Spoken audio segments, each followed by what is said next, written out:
નમસ્કાર, સત્ય દ્રષ્ટિ ન્યૂઝમાં આપનું સ્વાગત છે। હું છું ગોપાલ નાયક। વાત કરીશું ગુજરાતના સુરેન્દ્રનગર જિલ્લામાં આવેલ ખારાઘોડાના રણ વિશે।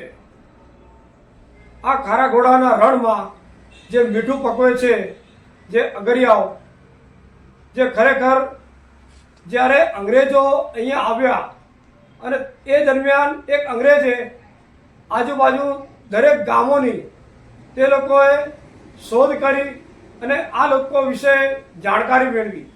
એ પછી તે લોકોએ વિચાર્યું કે ખરેખર આ લોકોની જે હાલત જોતા અને જો અહીંયા આપણે મીઠાનું એક વ્યાપાર કરીએ તો ખૂબ જ સરસ રહેશે।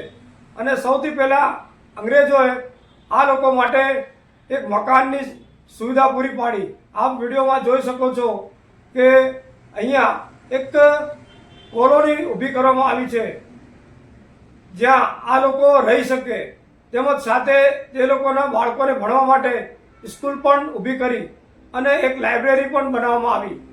સાથે સાથે એની રોજબરોજની જે વસ્તુઓ લેવા માટે એક માર્કેટની પણ એક વ્યવસ્થા પૂરી પાડી કે જેને લોકોને સરળતાથી મળી રહે।